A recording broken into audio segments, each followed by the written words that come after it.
Сошигая дүүргийн Ками Сошигая хэмээх нам гүмхэн хорооллын оршин суугчдын хувьд 2000 он бол тэдний огт төсөөлж байгаагүй өөрчлөлтүүдийн эхлэл болсон жил байлаа. Хотчлт, газрын үнэтэй холбоотой нүүлгэн шилжүүлэлт, Токио хотын дасралтгүй тэлэлтгээд энэ гудамжинд амьдарч байсан айл өрхүүд цаг хугацаа өнгөрөх тусам олон хатуу бодит байдалтай нүүр тулгарч эхэлсэн юм. Харин 2000 оны 12 дугаар сарын 30-ны шөнө шинэ он солигдохын өмнөх тэр орой тэдний амьдралыг төдийгүй бүхэл бүтэн улс орныг цочрох аимшигт хэрэг гарах болно гэдгийг хинч төсөөлөөгүй байв. Миязавагийн гэр бүл 4 хүнтэй байлаа. Аав Микио Миязава 44 настай, ээж Ясуко 41 настай, 8 настай охин Нина, 6 настай хүү Рэй. Тэд нэгэн цагт айл өрхүүд олноороо амьдардаг хүүхдүүдийн инээд цангилсан, ёстой л бум бунжгэлсэн хороололд амьдарч байжээ. Гэвч цаг үе өөрчлөгдөж Токио уламт хэлхийн хэрээр хөрш айлууд газраа зараад нүүж эхэлсэн байна. Ингэснээр 2000 оны 12 дугаар сар гэхэд тэр бүсэд ердөө 4 айлал үлдсэн байв. Гаднаас нь харахад Миязавагийн байшин нэг том айл шиг харагддагч үнэн дээр хоорондоо нийлсэн 2 байшин байсан юм. Нэг талд нь Миязавагийн гэр бүл амьдардаг, нөгөө талд нь Ясукогийн ээж. Заримдаа түүнийг ч хүргэн хоёр ирж буудалдаг байжээ. Гэр бүл томорч байсан тул тэд илүү том хүн ам ихтэй хороол руу нүүхээр төлөвлөж газраа аль хэдийн хотын захиргаанд зарсан байсан бөгөөд тэр газрыг ойролцоох Сошигая паркийг өргөдөхөд ашиглахаар төлөвлөжээ. Гэсэн ч Ясуко нүүх хугацааг хойшлуулсан байв. Шинэ орчинд дасгах хүүхдүүдэд нь ялангуяа хөгжлийн бэрхшээлтэй баг хүү Рейд нь хүнд тусах вэ гэж тэр ихэд санаа зовж байжээ. Ясуко өөрөө багш хүн байсан бөгөөд гэрээсээ давтлагын сургууль ажиллуулж олон хүүхдэд хичээл заадаг байв. Тиймээс хүүхдийн боловсролд доктортой орчин ямар чухал болохыг тэр сайн мэддэг байсан юм. Тэднийг таньдаг хүмүүсийн хувьд Миязавагийн гэр бүл бол эв нэгдэлтэй, хөдөлмөрч, нийгэмдээ нэр хүндтэй хүмүүс байлаа. Гэвч энэ бүх тайван амьдрал 2000 оны 12 дугаар сарын 30-ны шөнө оронгоороо өөрчлөгдсөн юм. Тэр өдөр бусад айлуудын адил шинэ жилийн бэлтгэлээ хийж гэр бүлэрээ Читосо Красаяма өртөө орчмын дэлгүүрүүдээр явжээ. Худалдан авалтаа хийж дуусаад гэртээ харж оройн хоолойг идэн зурагт үзэж тайван оройг өнгөрөөсний дараа унтахаар өрөөнд орсон байна. Гэвч тэр шөнийн дараах хэдхэн цагт юу болсон нь өнөө хүртэл олон хүний толгойг гашилгаж маргаантай хിവэр байгаач цагдаа нарын шалгалт мөрдлөхөөр ингэж тогтоосон байна. 12 дугаар сарын 30-ны орой 11 цагаас хойш нэгэн эрэгтэй ойролцоох Сошигая паркаар дамжин Миязавагийн гэрлүү ойртон иржээ. Тэрээр хашааг ашиглан байшингийн 2 давхрын унтлагын өрөөний цонх руу авирч онгорхой байсан цонхны тарыг салгаад дотгош нэвтэрсэн байна. Угаалгын өрөөнөөс гармагцааг хэрэгтэн хамгийн ойр байсан унтлагын өрөөнд орсон нь 6 настай Рэйгийн өрөө байжээ. Рэй орондоо ганцаараа унтаж байсан бөгөөд хэрэгтэн түүнийг боомлж алчхаад зогцыг нь орон дээр наргасан байна. Үүний дараа хэрэгтэн анхаарлаа аав Миязава руу хандуулжээ. Тэр үед Микио нэг давхарт сэрүүн ажиллаа тусгаж байсан гэдэг. Гэвч яг эндээс л үйл явдлын нарийн дараалал бүдэрч эхэлдэг. Зарим их сурвалжууд өгүүлснээр дээд давхраас гарсан чимээг сонсоод Миязава шатаар дээш гүйж алуурчиндээ нүүр тулсан гэдэг. Тэр мөчөд алуурчин сашимины хутгаа гаргаж ирсэн байна. Энэ бол Японд далайн бүтээгдэхүүн зүсгэд өргөн хэрэглэгддэг урт хурц хутга юм. Миязава эсэргүүцгийг оролдох үед хэрэгтэн түүнийг олон удаа хутгалжээ. Тэмцлийн явцад Миязава шатаар унаж авсан олон шархнаасаа болж цус салцаар нас барсан гэж зарим нь үздэг. Гэхдээ өөр их сурвалжуудыг хийж байгаагаар алуурчин доош бууж ирээд Миязаваг тэнд хутгалсан бөгөөд Миязава шатаар дээс цутгах гэж оролцсон ч дундаас нь унаж нэг давхарт буцан нас барсан гэдэг. Ямар ч тач баттай мэдэгдэж байгаа зүйлс бол Миязава шаахай нэг нь шат дээр олдсон бөгөөд зогцсон шатны доод хэсэгт хэвтэж байжээ. Түүний бид олон хутганы шарах байсан бөгөөд алгад ашигласан сашимины хутганы хугархай гавалдан шигтэн үлдсэн байв. Дараагийн мөн сүүлчийн хохирогчид бол дээрийн өрөөнд унтаж байсан Ясуко болон 8 настай Нина хоёр байлаа. Тэдний алхахын талаар нэлээд зүйлс батлагдсан байдаг. Хүнжил дээрх цусны талбуудыг харахад ээж охин хоёр унтаж байх үедээ дайралтанд өртсөн гэж үздэг. Мөн дайралтын өмнө эсвэл явцын дунд хэрэгтэн хугарсан сашимины хутгаа хайж галт огооноос энгийн барууны химагийн хутга авч алхахыг үргэлжлүүлсэн бололтой. Энэ үед Ясуко Нина хоёр дээврийн өрөөнөөс эвгэгддэг шат ашиглан доош бухыг оролцсон ч эцэст нь ам өргөгдөжээ. Тэдний цогцос 2 давхарт шатны дээд талд хоорондоо шигдэн бүхийсэн байдалтай олдсон байдаг. Нинагийн хувьд хэд хэдэн шүдэн хугарсан байсан нь зөвхөн худгалуулсан төдийгүй зодоосон болохыг хэлтгэн. Шүүх эмнэлгийн дүгнэлтээр 8 настай Нина хамгийн сүүлд амьсгал хураагдсан нь тогтоогдсон юм. Гэвч энэ хэргийг бусад алгаас огтур болгож асар том дуулайн болгосон зүйл нь аллах өөрөө бас харин аллахын дараа болсон үйлдэлүүд байлаа. Гэр бүлийн 4 гишүүнийг тэр дундаа 2 хүүхдийг хүйтэн цустаагаар хөнөөсний дараа эдгээд доор хаяж 2 цаг байшинд үлдсэн нь нотлогдсон юм. Баримтуудаас харахад хэрэгтэн зогсоодын хажуугаар тайван галхсаар гал тоогоороо орж хөргөчнөөс хэд хэдэн зарим гаргаж мөн 10 цай зарим их сурвалжид бүр амтдгаа хүртэл авч идэж эхэлжээ. Хамгийн амжигтай нь алгаас хэдхэн минутын дараа тэр бүр албагч ашиглаагүй зармины савыг шахаж байгаад шууд амаараа хазаж идсэн бөгөөд ингэснээр гал тоогоо даяар шүлэс хурууныхээ үлдээсэн байна. Гал тоогоонд байхдаа тэр гэрийн анхны тусламжийн харьцагийг бол дайралтын үеэр гартан авсан зүсгэлтийг боож эмчилжээ. Цустай бинт болтуудаа тэндэн оргосон нь цагдаад чухал баримт болж үлдсэн юм. Дараа нь нэг давхрын агуулга хүрээнд орж гэр бүлийн бичиг баримтуудыг ухаж үзээд нэг шургуулгыг суллаж аваад 2 давхрын угаалгын өрөөрөө зөөж вананд асгасан байна. Мөн тэр угаалгын өрөөнд бие засч гараа альчуураар арчин цусаа дахиад тараачгаад усаач татлгүй оргисон байдаг. Зарим их сурвалжид тэр гэрийн бодноор унтаж амарсан байх магадaltaй гэж дурдсан ч энэ нь маргаантай хэвээр. Харин тодорхой нэг зүйл бол тэр эцэст нь хүрэм, малгай, цамц ороолтой тайлж мөн 2 альчуур, бэлхүүсний цүнх, гар бэлэттэйгээ хамт бүгдийг нь байшинд үлдээгээд явжээ. Алхад ашигласан 2 хутагч мөн адил газар дээрээ үлдсэн байсан. Мөн нэг цагт гэрийн компьютерийг хасааж шинэ хавтас үүсгэсэн нь лог бүртгэлд үлдсэн байдаг. Зарим мэдээлэлээр тухайн үед интернетээр орон нутгийн театрын веб сайт руу орсон байж магадгүй гэдэг. Ингэснээр алуурчин доор хаяж 2 цаг, магадгүй шөнийн 1 цагаас нар мандахын хооронд байшингаас явсан байх өндөр магадaltaй болсон юм. Маргааш өглөө нь 10 цагийн үед Ясукогийн ээж Харуко уцаа авахгүй байгаад санаа зовж хөршийн хуваар гэрт нь оржээ. Хаалгаар ормогцоо шатны доод давхарт хэвтэх хүргэн хүүгийнхээ цогцыг харж цагдаад дуудлага өгсөн байдаг. Цагдаа ирэхэд тэднийг 4 цогцоос асар их хэмжээний нотлох баримт тогтжээ. Хурууны хээ, гутлын мөр, ДНХ, зустай хавцас бүр урсгаагүй ялгадас хүртэл. Нэгэн өдөр албан тушаалтан хожим нь гинт хэргийн газар бол жинхэнэ эрдэнсийн уул байсан хэмээн дурсан байдаг. Гэвч бодит байдал тэс өөр байсан юм.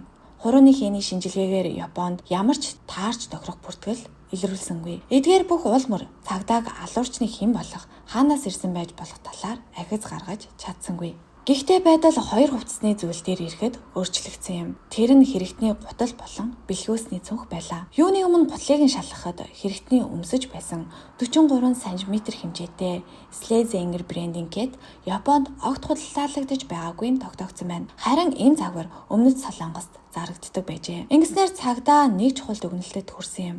Алуурчин дор хаяж нэг удаа Солонгост амьдарч байсан эсвэл очиж байсан байх ёстой. Солонгосын хуулиар 17-оос дээш насны бүх иргэн мөн тус улсад нэвтэрсэн гадаадын иргэд заавал хурууны хийгээ өгдөг бөгөөд энэ нь үндэсний мэдээллийн санд хадгалагддаг. Иймээс Японы цагдаа Солонгосын засгийн газартай хамтран хэргийн газраас олдсон хурууны хийг Солонгосын үндэсний бүртгэлдээ тулгаж үзжээ. Гэвч дахиад л таарах зүйл олдсонгүй. Мөрдөн шалгалт дахин мухардалд орсон юм. Харин дараагийн анхаарал татсан зүйл бол бэлхүүсний цүнх байлаа. Энэ удаад мөрдөн байцаалт Японоос ч Солонгосоос ч халж Америкийн нэгдсэн улс хүртэл тэлсэн юм. Цүнхний доторхыг шинжилгээд скейтбордын бариулт хэрэгэлдэг тайп үнэртэй усны үлдэгдэл мөн маш бага хэмжээний илэс илэрсэн байна. Уг элс Японоос ч биш.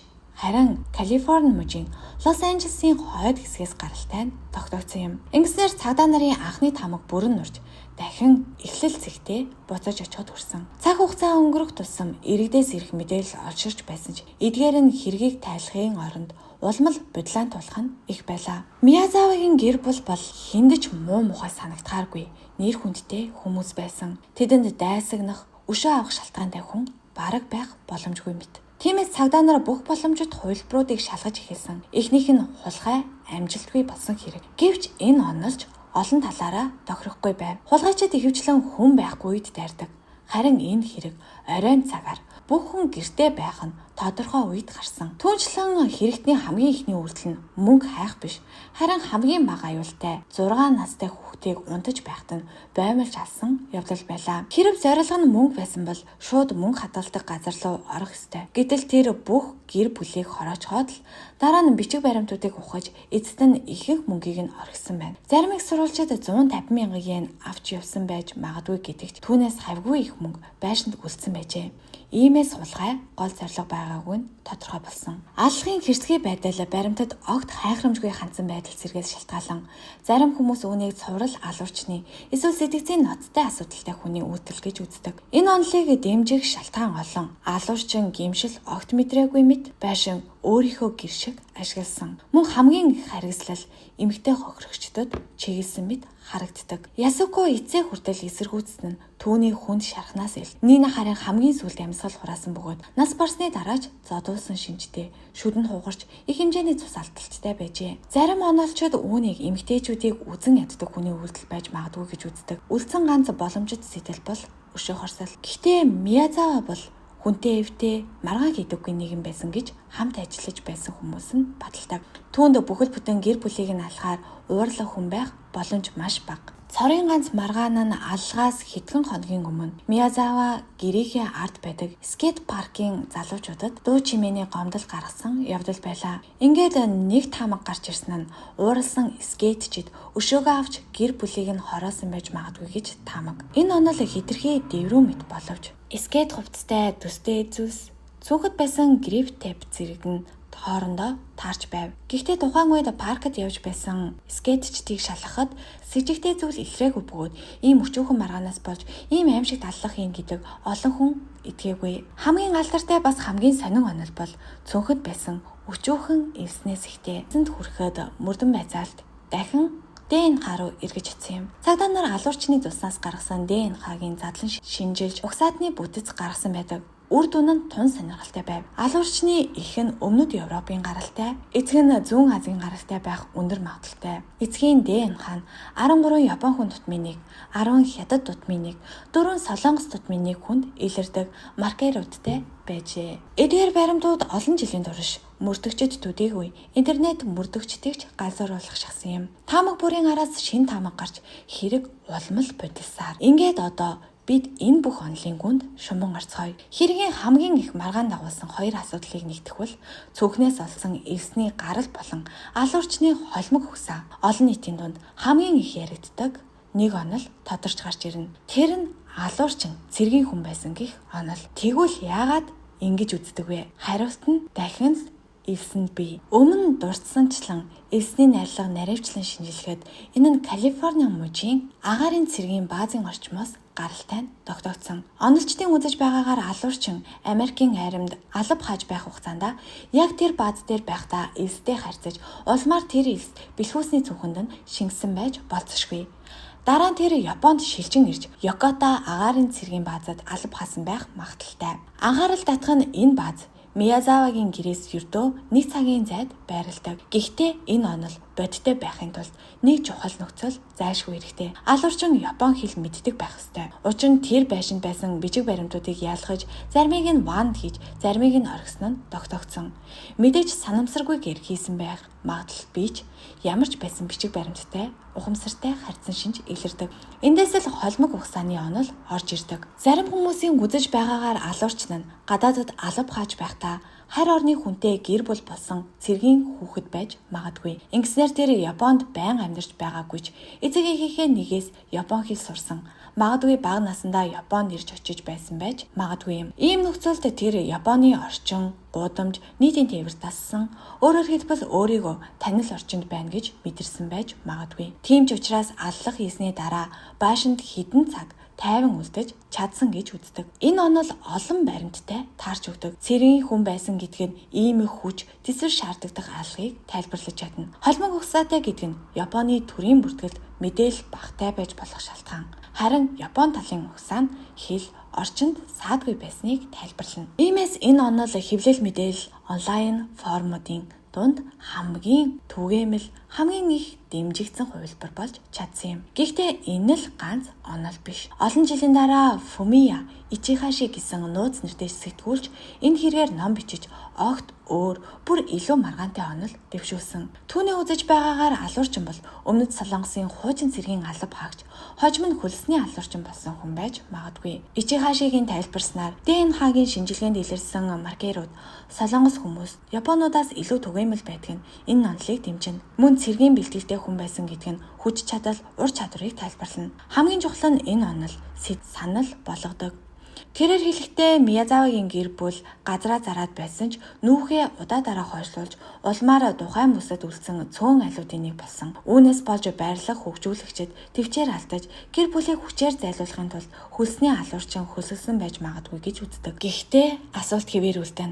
Яагаад хөлсний алуурчин аллах хийсний дараа байшинд цагийн турш үлдэх вэ? Яагаад ийм их ДНХ уул мөр зориудаар үлдээх вэ? Мөн яагаад нас барсны дараа хүртэл хохирогчдыг зодож, хутгаж, ийм хувийн үзэн ядалт илэрхийлэх вэ? Түүнчлэн Солонгосын хурууны хээний үндэсний санд шалгахад таарах зүйл огтолдоогүй энэ онолыг сулралдаг. Хэрв тэр Солонгос төрсөн эсвэл очиж байсан бол бүртгэлд зайлшгүй байх ёстой. Харин хамгийн хачиргалтай бас хамгийн их маргаан дагуулсан онол бол мөрдөн сурвалжлагч Николас Брайны Faceless подкаст дээр дурдсан хувилбар юм. Тэрээр алуурчин хүүхэд эсвэл өсвөр насны хүү байж магадгүй гэж таамагладаг. Анх сонсоход итгэмээргүй. Гэвч үүнийг дэмжих ганц сонин баримт бий. 2000 оны 12 дугаар сарын 27-нд Японы нэрийн нууцлах форум болох 2 Channel хожим 5 Channel өөрийгөө 13 настай хэмээн танилцуулсан мистер Коромоцу нэртэй хэрэглэж бичсэн байна. Тэрээр амьтдыг зовоолсон тухай хэлэлцүүлгийн төгсгөлд ингэж бичсэн байдаг. Аз жаргалтай гэр бүлийг харахаараа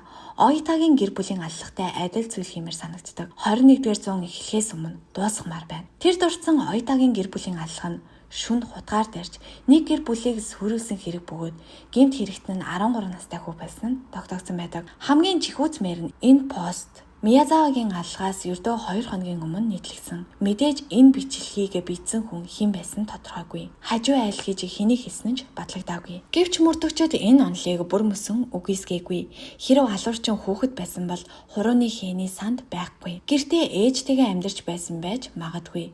Ингэснээр түүний сүүлчийн хоол ногоон шош, гүнжид, гэрийн хоол байж болох юм. Гэхдээ энэ онол бусад олон баримттай огт нийцдэггүй. Яаж 13 настай хүүхэд цэргийн баазын ээс авч явах вэ?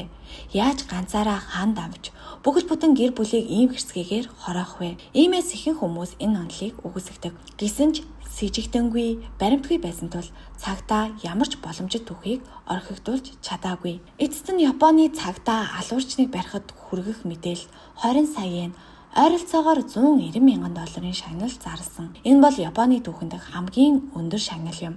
Өнөөдөр Миязавагийн гэр бүлийн 92 настай эмээ Сацуко Токио хотын Читосо Карасуяма өртөөгийн үдэнд зогсож гарын авлага тараасаар байна. 25 жил өнгөрсөн ч ганцхан хүний өгсөн мэдээлэл хүүгийнх нь алуурчныг илрүүлж магадгүй гэж тэр итгэсээр. Хэрэг гарснаас хойш байшинг 24 цагийн турш цагдаа харуулцаар ойртон очих замч хаалттай хэвээр 2010 онд Японд хүн амны хэргийн хугацааны хязгаарыг бүр мөсөн цуцалсан. Өөрөөр хэлбэл алуурчныг өнөөдөрч баримчилж яллах боломжтой. Гэвч 25 жил 16,000 барим, 15,000 мэдүүлэг, 250,000 гаруй мөрдөгч оролцсон. Японы түүхэнд хамгийн том мөрдөн шалгалт өнөө хүртэл шийдэгдээгүй хэвээр байна. За ингээд энэ удаагийн дугаар маань танд таалагдсан бол лайк болон subscribe дарж дэмжээрэй.